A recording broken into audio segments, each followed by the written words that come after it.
creativity in progress.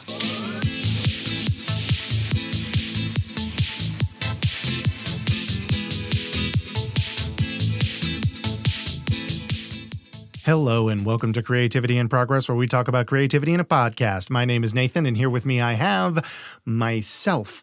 So this is part 2 of our favorites episode.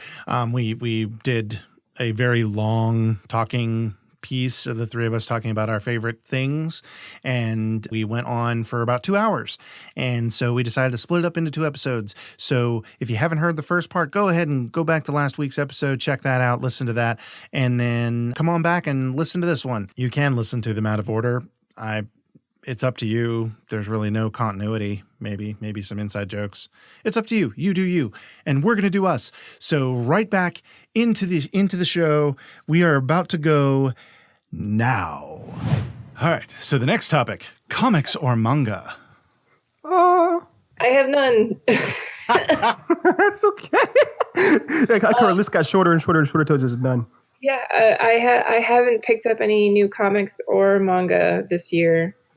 What about some of your favorites, though? I know one of your favorites, but some of your favorites. Dude. Well, Death Note is like one of my favorites. I guess I was rereading Naruto last year. Really? Yeah, and that is, you take the first arc, like the first 5 volumes or so, freaking amazing, can't beat it, perfect shonen. And then it just gets worse from there. And by the way, it lasted. I know this as far as the series goes, as far as on television, it's like 600 something episodes. So I'm not sure how many manga there were. I don't know how many episodes. There are 700 chapters. And there's a spin-off series that I like to pretend doesn't exist. His son, Baruto. Yeah. I don't know what you're talking about. Fair. But I guess the thing is just imagining writing that much stuff of anything, of course, it's going to suffer in quality eventually. It can't help it. Yeah. And the thing with manga artists especially is that they're on such a crunch time. It's like they don't get any time to really think about what they're doing. They just need to churn out, like, especially if you're in Shonen Jump. Yeah, it's weekly. It's weekly. Yeah, it's weekly. So it's crazy. So clearly something had to take a hit.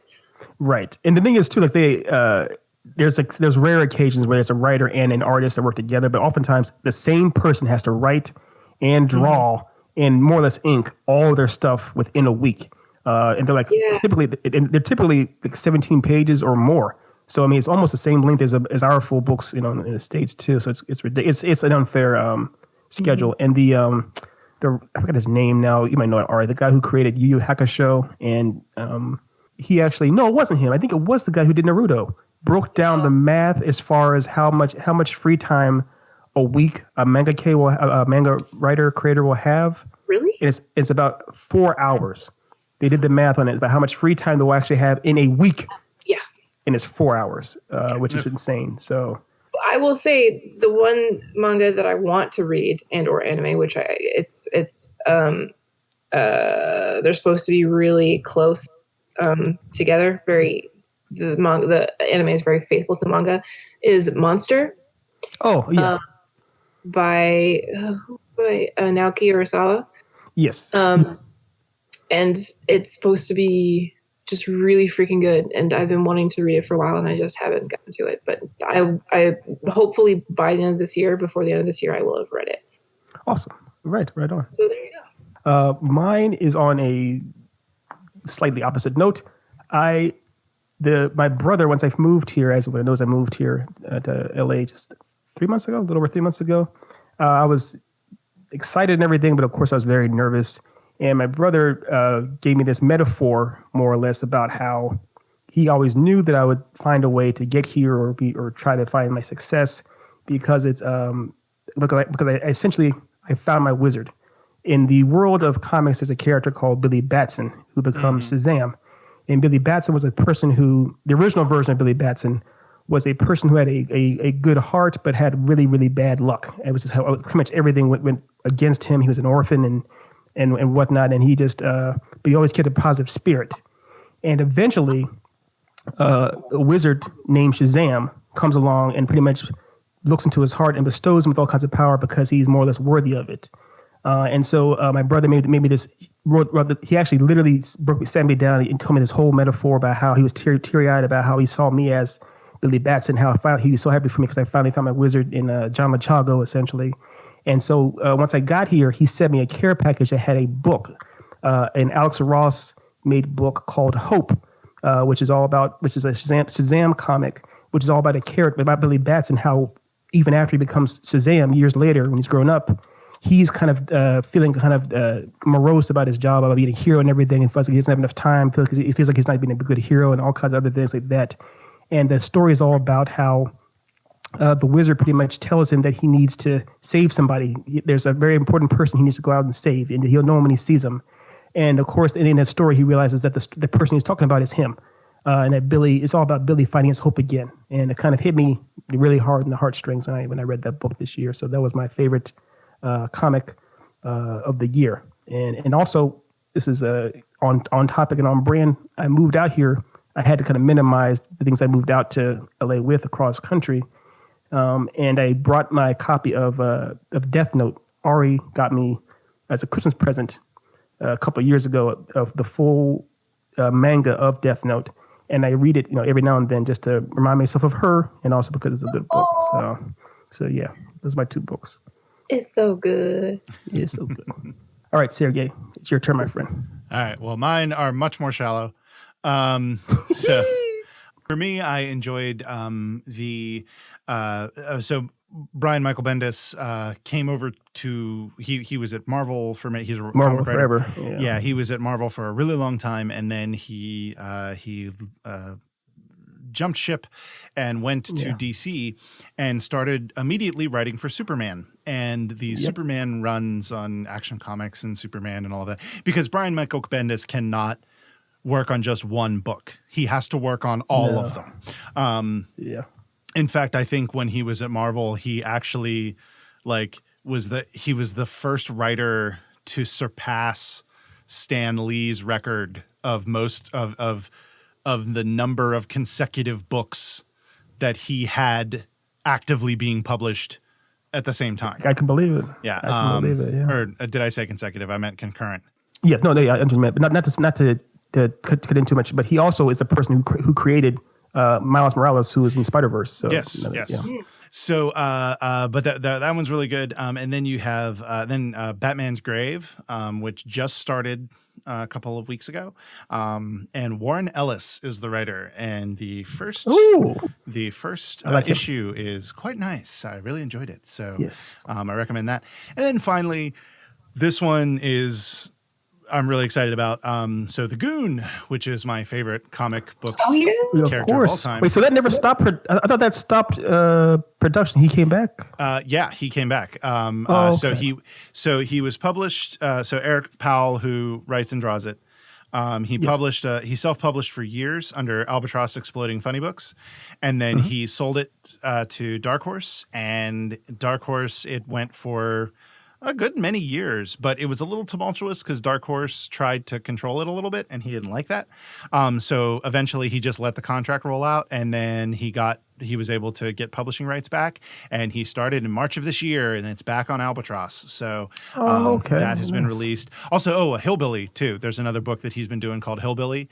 That's really fantastic as well. So highly recommend those. Right on.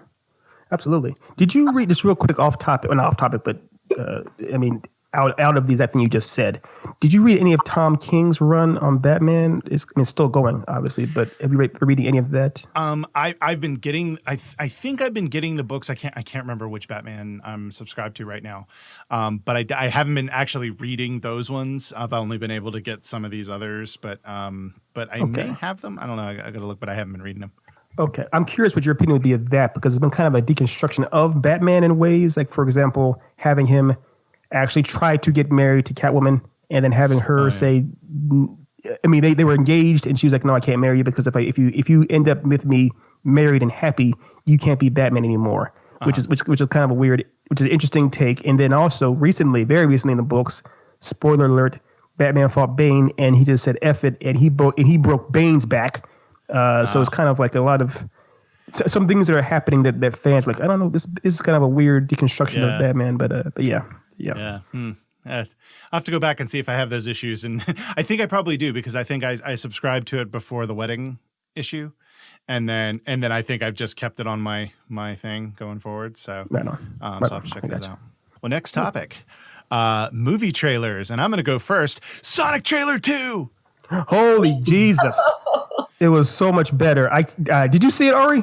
I haven't. I have seen people who are like, "Yep, he looks better."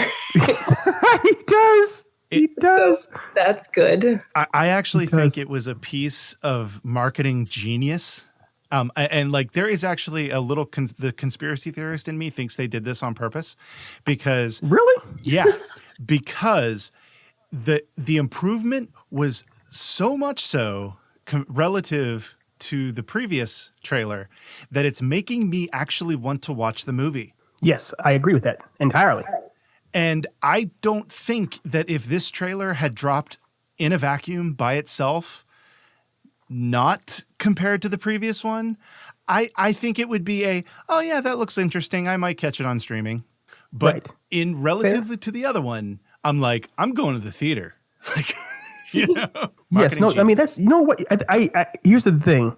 Whether or not it was deliberate, it was wildly effective because now it drew up so much attention by having that other trailer. And then when this trailer came out, the Sonic trailer came out, everyone in the world, of course, wanted to see it and react to it. And even if it was, let's say this was the first version of the trailer they released, people would be like, okay, that's pretty interesting. It looks kind of fun. But by comparison, because it looks so much better, people are going to give it that much more, clout and everything else, and are going to get that much more, be more excited about it. So it's whether or not it was deliberate, it is a marvel that they pulled off. Mm-hmm. Yeah. So yeah, it was awesome. Okay, that was my choice. Okay, you guys go. I didn't actually make a list of trailers because I just couldn't recall any that stood out to me. So I will lob this one over to you, Ethan, because I know you love trailers. I live for trailers. I just love my live for them. So I'll keep it short though. I'll keep it really, really brief. But the trailer I actually really liked it a lot this year, believe it or not, was for Joker. I thought that trailer was actually because the thing was I was so curious as to how they were going to approach the material. How are they going to make this work for an entire expose, deep dive on the Joker, who's a character that most fans refuse for him to have a backstory. And I was like, okay, I'm not sure what's going on here. And they made it in the trailer, somehow made it seem, it showed just enough without showing too much. It seemed very compelling. It didn't give everything away. I love the music that played with it. So I was like, you know what? Okay, well done. Well done. So the Joker trailer actually managed to wow me. And one that we all have seen, the elephant in the room, of course, is Star Wars Episode 9. We actually watched it together on the show. That was one, the importance of that trailer was because obviously a lot of people have had issues with Episode 8. I'm not saying that it's right or wrong. I'm just saying they did. And Episode 9's trailer, the newest ones that came out, managed to make everyone kind of not forget about the other movies or whatnot, but just kind of come back in a way to the franchise if they had kind of fallen off. So I was impressed by that thoroughly. And my other favorite trailer of the year is one called by speaking of Episode 8, by that director, Rian Johnson, for a movie called Knives Out. And the reason I like that so much is because I love Rian Johnson's work, especially on like Looper and things before, Star Wars and Brick and whatnot. But this trailer is great because this is the first movie that Chris Evans did post Avengers and Marvel, more or less. And there's a line in the trailer, there's a part where it shows that he's meant to be somewhat of a difficult person, where he literally just points at everyone in the room and says, and you eat shit, you eat shit, you eat shit, and you can eat shit too. And it's like kind of like Chris Evans saying, I'm no longer a preacher boy with a shield. I am doing a different role, different character. I thought that was really fun. And it actually, from what I tell, it is in fact a great movie as well. And one last, I think I said one last one last time, but I'll say one more last one for Mick, as I say my catchphrase, one last one. Jojo Rabbit, the movie by Taika Waititi. Yeah, the movie by Taika Waititi. That one was great also. I haven't seen it yet. I need to see it. But I love hearing little kids do accents whether they're real or fake, I love them to death. And these little kids doing German accents, and it's seeing them try to carry a rocket launcher around with them and drop it accidentally, and it blows up a building. And then seeing, of course, Taika Waititi pulling off playing Adolf Hitler. He's like the only man who can do it. He is Maori and Jewish, and he's allowed. I don't know how he did it, but he did it, and it blows my mind. It blows my mind. So I can't wait to see Jojo. Yeah. So those are ones I'll end it there. I'll end it there. But yeah, awesome. Those are trailers I really enjoyed this year. Cool. So the next topic is Breakout Star. Can I go first? Yeah, you go. I know what you're gonna say. I am shameless in the face. That is me. Logan Browning. Has to be Logan Browning all time. It's the greatest of all time. I don't know how I hadn't seen her. I hadn't seen Dear White People on Netflix before. I've seen it now since, but I saw her another movie she did on what's that movie called, Ari? The one that she did, the other one. Oh God, don't. Keep talking, I'll get to it.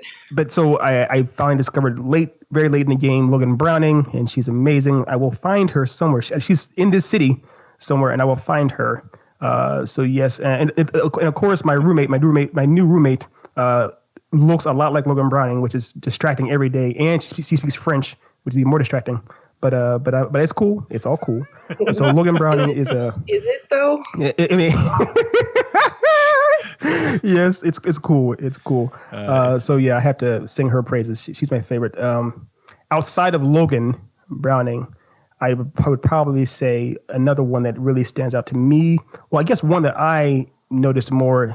They've been around doing things forever and then some. They're not new to the game, but that one that I have a profound respect for more so is Timothée Chalamet because of what he did in The King. I didn't necessarily care that much for the guy. He had I bared him no ill will, but I wasn't like over the moon for the kid. And then I see him in The King playing Henry V, and I'm like, wow, okay, I see it now. So. Mm-hmm. I have not seen The King. I also haven't seen Call Me By Your Name yet, but I've heard that he's just a very, very good actor. So yeah. So those are my picks. Nice. Ari? I mean, he's not like a breakout star, but definitely I sat up and took more notice of him this year with all of his projects. Say it. Say it. Bill Hader. Bill Hader. Okay. Oh no. Well, you know who my did you other think? pick, but, I thought you were going to say Daniel Bruhl. Daniel Bruhl also, but I've been a fan of Daniel Bruhl for a long time.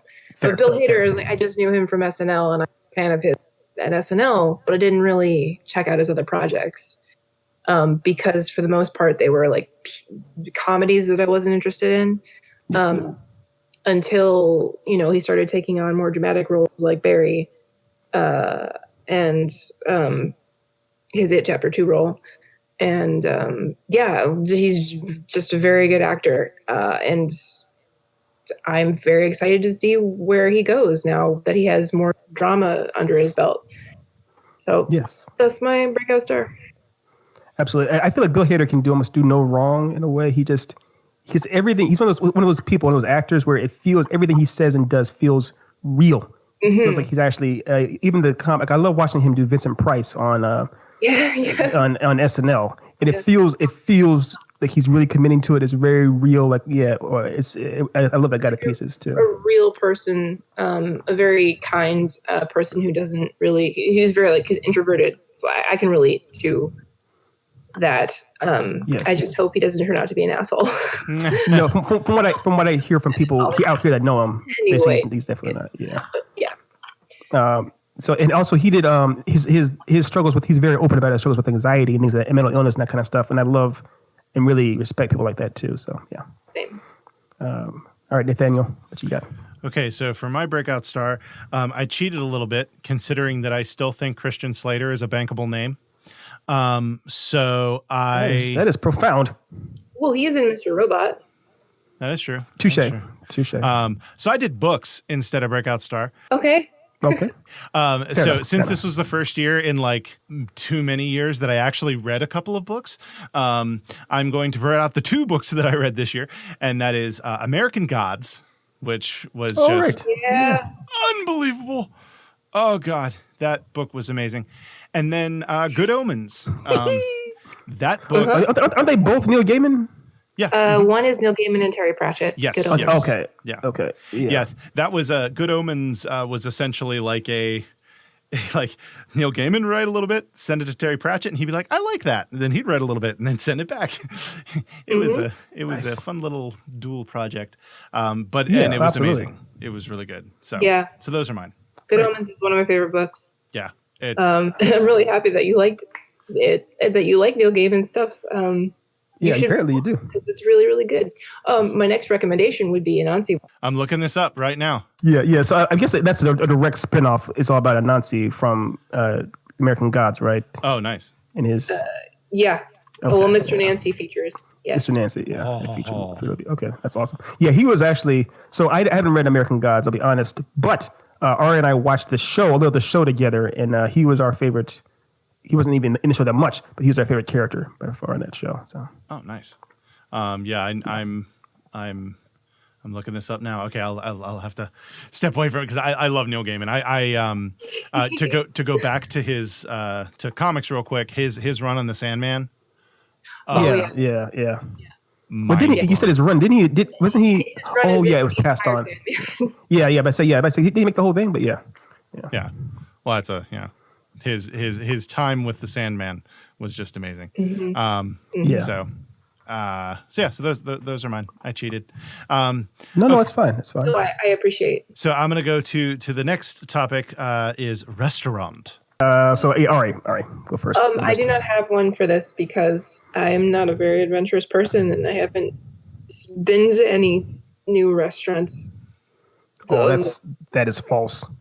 I don't remember. Well, okay, tell me what. So one that we went to that nearly right before I left was the one where we actually finally found. So a little bit of a backstory. R and I do something called Burger Buddy Day, where we once every few weeks or so we would just pretty much fast the entire day and then go and find an amazing burger somewhere.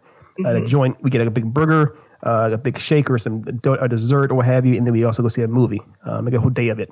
And we finally found like the ultimate burger in the, Charlottesville / Waynesboro / Stanton area. And it was at that place in Crozet that had that big, it was like a triple bacon burger. Yes. Yeah, that place. God, that place was amazing. And that little, I can't believe I forgot about that. I was wanting to go again because it was just so delicious. Yeah. So I knew you had a place. Little pan full of cheese and dip and oh my God. Yes. Don't do this to me now. I'm starving. Oh my God. I forgot it's 11 o'clock there. I'm sorry. Oh my God. How dare you? How dare I? Do you remember what it was called? Because I'm going to go back. Our best friend Susan actually found it and recommended it to me. What the hell is that place? We'll edit it in. You know what? Just text it to me later, okay? Yes, I definitely will. Yeah. Okay. Don't leave me out of this. I like burgers too. You do. Nate, what was it? Nate, come with me. Okay. So Nate, you go ahead and do yours now, brother. You can do your restaurant, and I'll look up this. Well, it's fine. You look it up, send it to me, and then I'll drop it in. Yeah.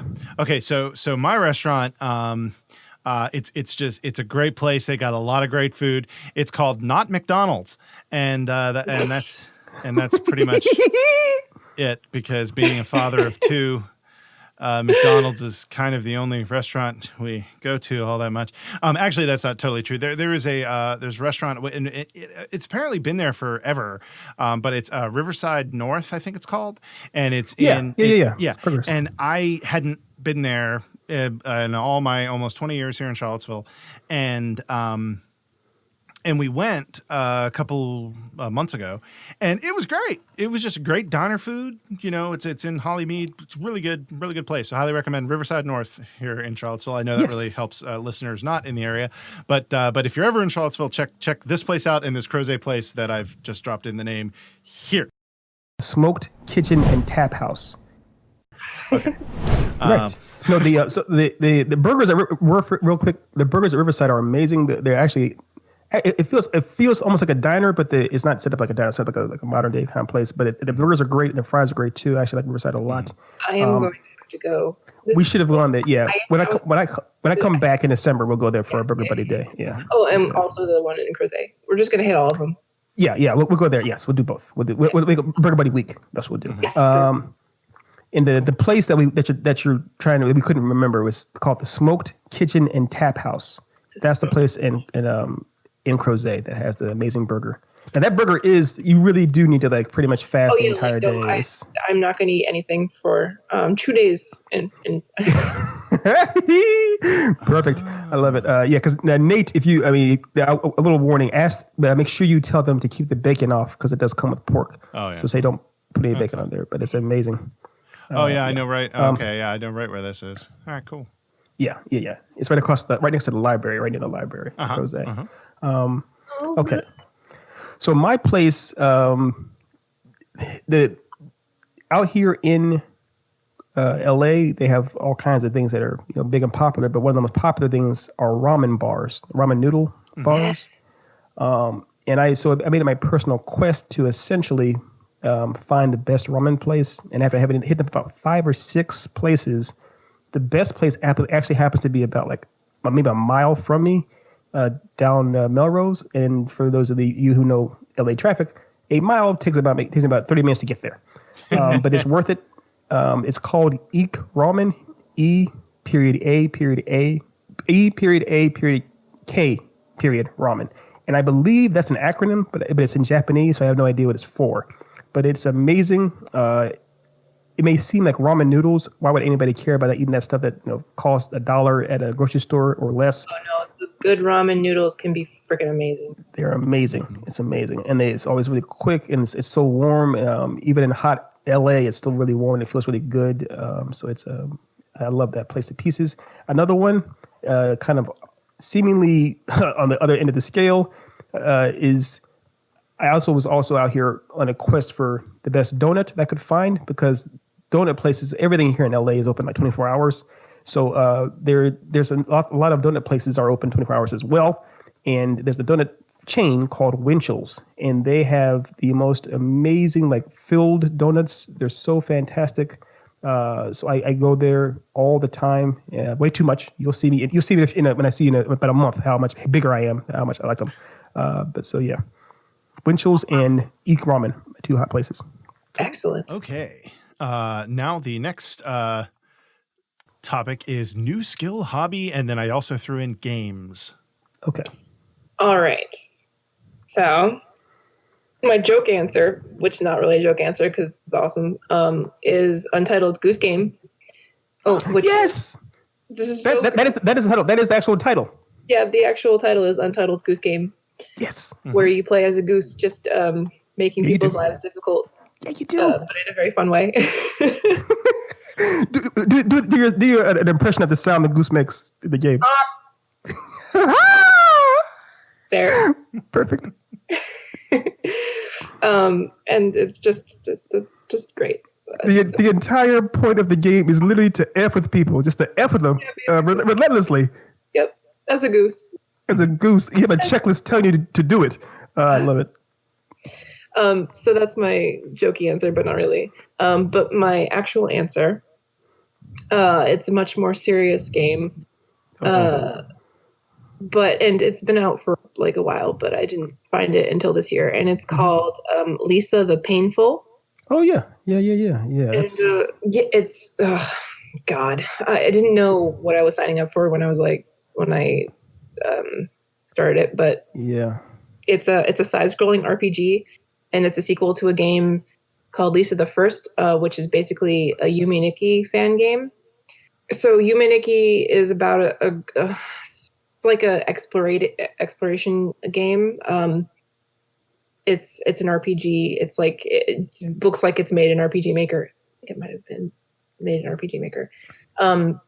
But it's an exploratory game. So there's you can go in any area you want at any time, and you figure out basically the extremely depressing truth that she's like escaping into a dream to get away from her abuse.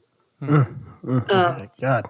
And it's the same kind of thing in Lisa the First, and it's very, very dark, where Lisa, the main character, is being abused by her father, in all the different ways that you might expect that to occur. Yeah. Anyway, the sequel is about.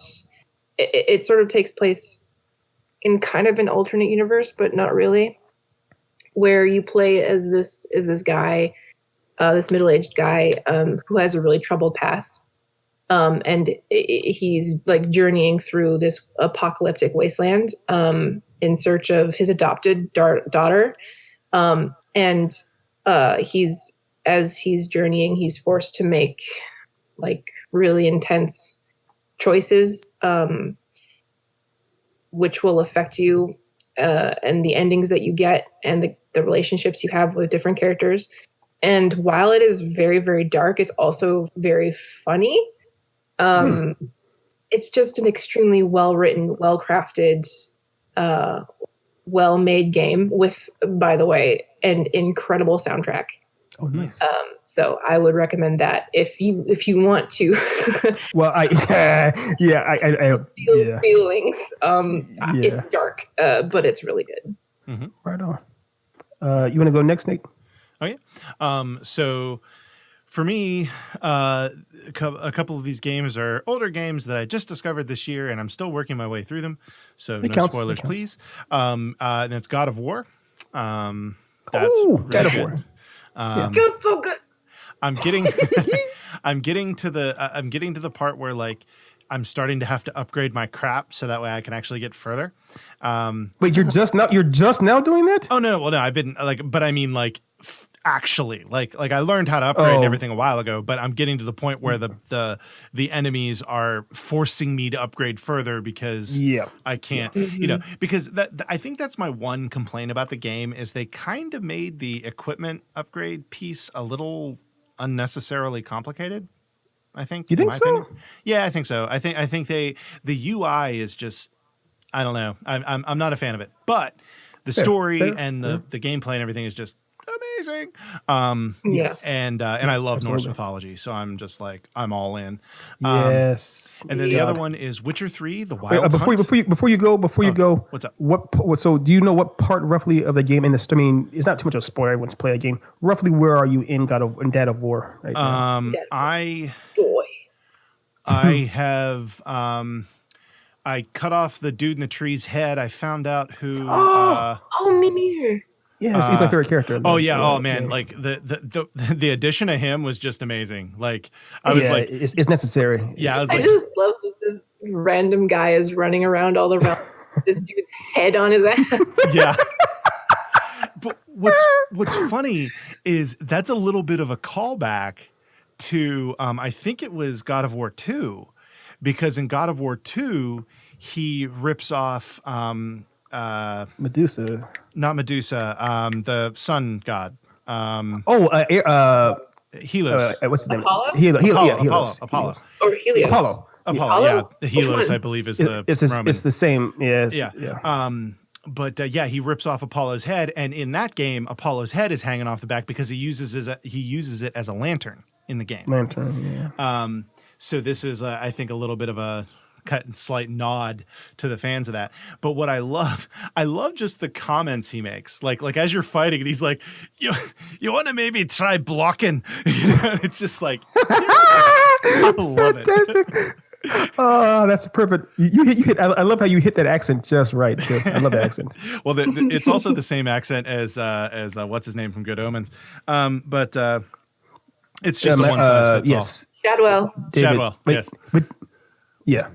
One size fits all. But yeah, that's about. I've cut off his head. I've found out that what's her name is actually the goddess. The witch is the goddess, and Hera, not Hera. That's Hera. That's Greek. That's Greek. Yeah, that's not Hera. Her name would Freya. Freya. Yeah. And there's an A at the end. It totally counts. Yeah. Partial credit. It works. But yeah. So that's pretty much where I am. So I'm really enjoying it. I'm right now trying to head to the Jotunheim is where I'm trying to get to.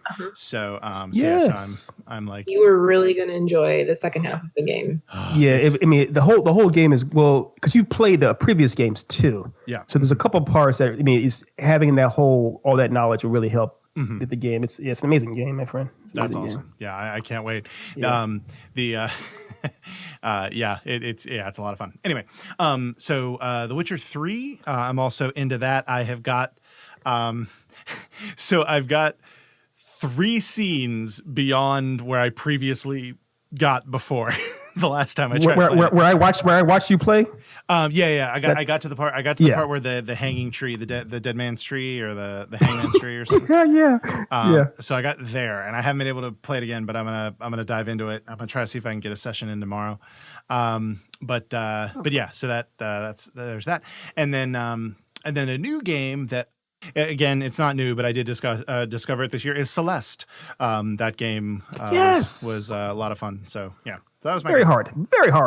Mm-hmm. Oh yeah.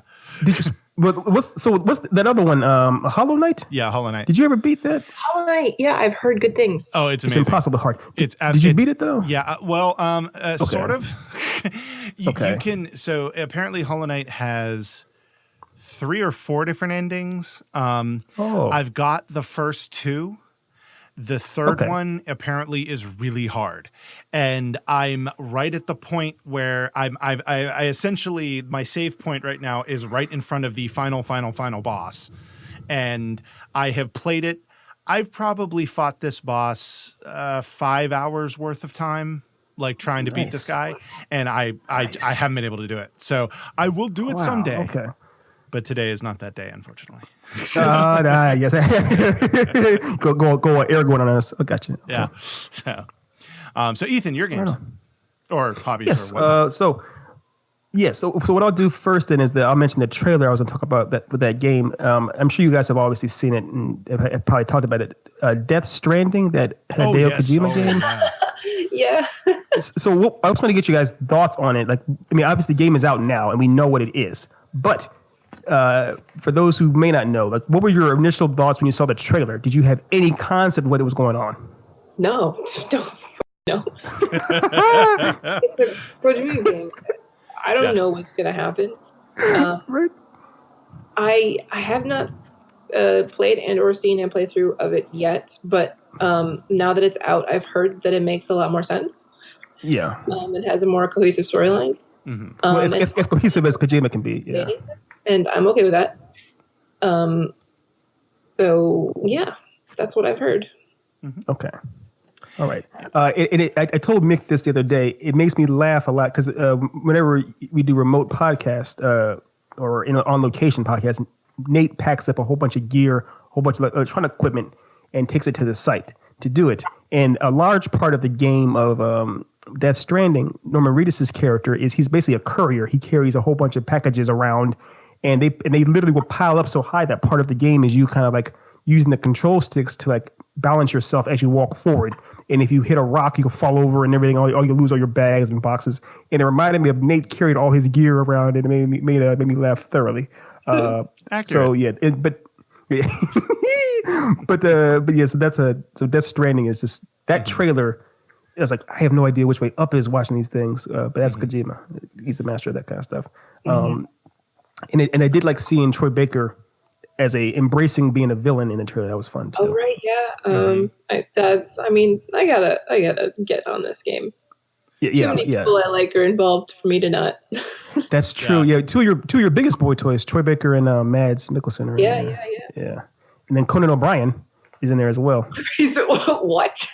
You haven't seen that? I had to pull it up for you to watch. Conan O'Brien? Is he the baby? Not as himself, but yeah. Is he the fetus?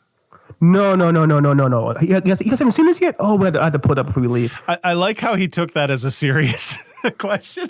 No. I thought you were like saying, is he a baby? But no, so Conan O'Brien is a character that's literally running around. He's almost kind of like an AI, like a Cortana from Halo, but he's a character that runs around with a damn otter hat. But it's like a giant like otter that's pretty much just sitting on his head, and he comes in like as an AI talking to you about certain things. I haven't played the game myself yet, but there's a whole like 8 minute, or not 8 minute, but there's a whole like long trailer of him just talking to people.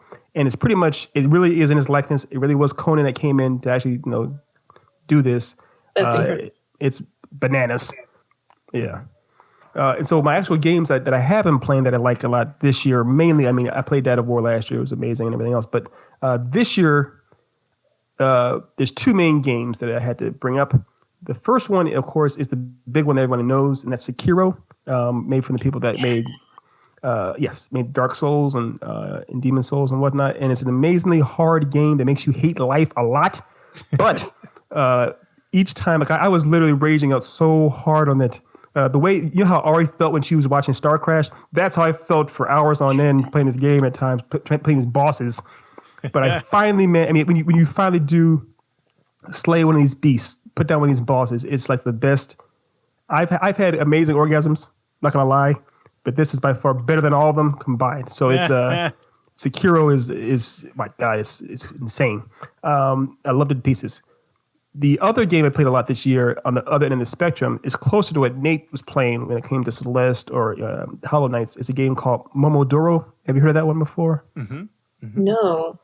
Okay, so Momodoro is another 8-bit game, kind of 8-bit sprites more or less, but it's a modern day game. It actually came out at the end of last year, but I didn't play it until this year. I'm actually still playing it now, but it's pretty much all the characters in the game I think are females, like all female battle warriors more or less. I think they are. But you're playing a character and you use this red maple leaf to hit people with it as your weapon. And watching her swing it in the graphics, the animation is amazing. I love watching it. It's very much in the style of a Metroidvania. So you have to run around this huge the map, several different areas, pick up different items, then go back to different places, learn a new skill and everything else. And I just got playing the game now. I just got the ability to transform into a cat. So you get to see a little cat. I know they like this. See a cat battle against like demons in a haunted house or a haunted castle. And it's amazing. That's awesome. That visual is just amuses me. All right, so the next topic is miscellaneous. I actually don't have anything for this. Do either of you have any for this? I do not have anything for this. No, this is more or less if he had anything left, or speeches or moments, big things like that. Also, I wanted to put music. I didn't put music in there, so I wasn't sure if you guys had a favorite song or something that you wanted to bring up from this year. Boy, I can't. I didn't make a list of any music. Okay, I'm sure. Like I found a bunch of stuff, but I just can't recall it at the moment. Word. That's fine. That's perfectly fine. There was one song I had to bring up. It's a song called Mental Minority. Oh, I'm sorry. The group is Mental Minority, and it's called Dystopia Report. No, yeah, Dystopia Report. And it's the one it's that video that I showed you, Ari. One of the ones I showed you from Ari Tunes. The one there's a line. The opening of this song. It's kind of a synth wave, EDM type of song, more or less. But the opening of the song, it starts off with like a 2-minute diatribe from this essentially a person who seems like he was a good person that was jaded by the society to the point where he is now a full-blown anarchist or nihilist. And the last line he says in the video in his diatribe is, if you want a picture of the future, imagine a boot stopping a human face forever. And so that's how the song starts, and has a really amazing.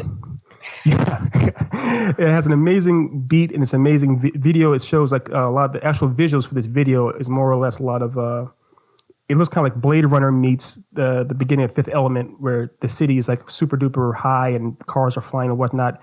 And as the video goes on, it gets to the point where at the end, it's pretty much just a desolate sand wasteland. It kind of cuts to an image of a desolate sand wasteland, but you see a person standing there looking inwards looking further into the desert, essentially. And so the way I take that song as a story is that a person who is very jaded and upset and whatnot at the very beginning does everything he can to pretty much destroy the world. And then at the end of the song, a hero comes along pretty much trying to right all those wrongs. That's how I envision that song every time I listen to it. So I like it a lot. Cool. All right. Well, our final topic for tonight is personal moment. All right. I guess that's me first. Yeah, it is. Well, my personal moment happened at the very beginning of the year when I went to LA. I was invited to the very first Critical Role art gallery opening at Gallery Nucleus. Nice. And that was incredible for me. Because I got over my anxiety about like booking the flight and going in the first place. So that was like a personal milestone for me. And also I got to meet my heroes, first of all, and also friends that I had made in the community over years. And that was just absolutely incredible. And I'm so thankful to have met them. And that, yeah, I don't know how to put it into words. That's amazing. That's awesome. Yeah. And I love that you did that, because it's a once in a lifetime thing. You were in a position as an artist that very few get. So it's an honor you definitely deserve. I'm honored, and that was just absolutely incredible. Right on. Do you want to go next, Date, or want me to go next? I'll go next. So I had a couple. The easy one is Magic Fest last week. Going to that was just awesome, and getting to talk to some of my favorite artists and just that was cool. And then the other piece, and I'm gonna kind of hijack this slightly, and I'm gonna try not to go on too long. But going to Galaxy's Edge in Disney World was a lot of fun. If you get a chance and you're a Star Wars fan, I highly recommend you go, even just to walk around. It's just like I went to Oga's Cantina, and it was like walking into the cantina. It was, and I realize it's Disney. I realize it's plastic. I realize it's all fake. I realize that the Chewie walking next to me is a depressed actor who is just trying to get whatever he can get. But it just really just hits all the right notes, and it's just awesome. And as part of that, also having my kids at Disney World again, that actually happened twice this year, amazingly, because we went early in the year, and but then my daughter got sick, and so that's why we went again, because she really wanted to go back to Mickey's house, and we were fortunate enough that we were able to do it. And just like this past time when we went, like, it was a little bit harder. The boy was a little bit older, a little bit more of a poop. He just, was a little bit harder to deal with this time. Last time he was just kind of a lump in a chair, and he was just kind of like, okay, Daddy, I'll go wherever you want me.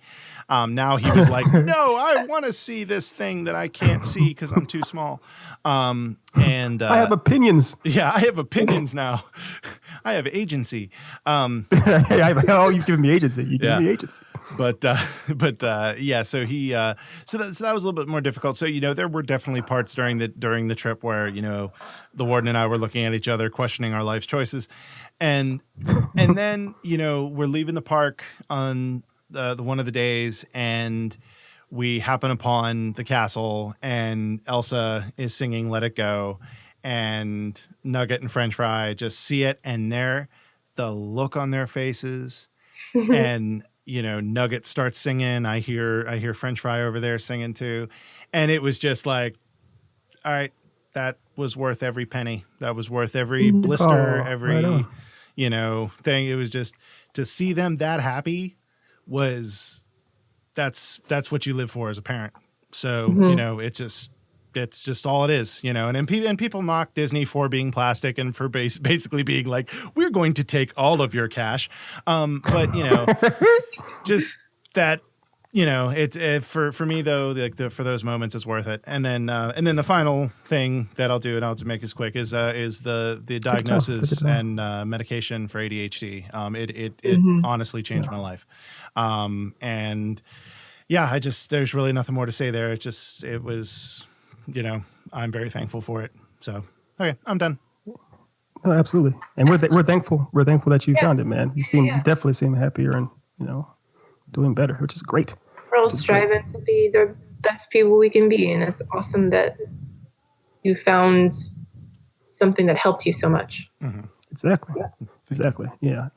And so I'm gonna keep this as brief as possible. I'm not gonna get into. I mean, we already mentioned in the last episode how I got the option acquisition for Sleigh National, which is a great moment and everything in my life, and it was really validating and whatnot. And the trip across the country with my dad was really fun and really momentous for both of us and everything too. We really bonded and all that stuff like that too. But I would have to say the single best moment though of the year in a way, not best moment of the year, but one of my single favorite moments is a bit of a cheat because it's actually this every week. Moving out here, I know it's a cheat. I know. But if y'all both cheated once or twice in this list, so I can do it once too. But the thing about it is, you have to understand, I am literally about 3,000 miles away from you guys, away from the place I was living for 20 years. So it's a huge change, and you can in a big city can feel very, very lonely. And so being out here, I'm still trying to meet people and find my footing and everything else. So having some kind of a rock to come to, once a week with you guys, having friends to talk to about things and kind of just gush and be silly, and having the fans that have been really, really supportive and really great to us as well. Having CIP keep me centered and keep me sane is definitely my personal moment. That's something I still need every time. So yeah. Wow. That's so nice. That is awesome. I'm feeling all the warm fuzzies again. Yeah. Me too. All the feels. We're going to change the name to Warm Fuzzies in Progress. Yes. That's a very different podcast, my friend, but I'm all for it. It's all about furries. Anyway, I'll get my suit. Oh, geez, and how do you follow that? So, well, essentially, I think You don't. you don't. Well, I think for the purposes of the podcast, this entire episode was plugging. So I think we can. Pretty much. I don't know about you guys, but I think we can skip the plugging section. Yeah, I think Sure. that's Yeah. That's safe. So, any other things that you all want to bring up, talk about before I wrap it up? Wrap this puppy up. Sorry. There we go. Basic catchphrase. I covered everything. I can hear Ari falling asleep right now. So yeah, we're good. All right. I'm melting. All right. Well, you can find Ari on Twitter at Ornerine. You can find Ethan at echelongnovels.com. You can find Nate at nathanbeattyvo.com. You can find more information on the podcast at echelongnovels.com/CIP or on our new website, thecipnetwork.com. You can call us at 434-481-1787 and leave us a voice message and we'll play it on the show. You can email the podcast directly at nate@thecipnetwork.com. You can check us out on YouTube. You can check us out on Twitch. Also, I started Mixer too. We might be doing streaming on Mixer too, so looking into that. So that's something else. You can also support the podcast on thecipnetwork.com/support, or you can go to Patreon and search for us there as well. Our intro and outro music is the song Amigos by Platinum Butterfly, copyright 2015, licensed under a Creative Commons Attribution 3.0. You can find more of their stuff at dig.ccmixter.org, featuring Clarence Simpson and Susan. Oohs, ahs. As always, thank you so much for listening, and y'all have a wonderful day. Clarence Thomas.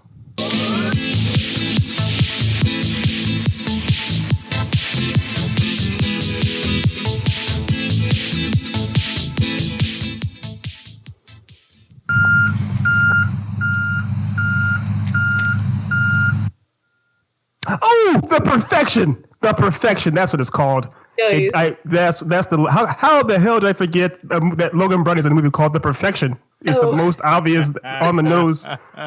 Shame on me. Shame on me. Shame on you.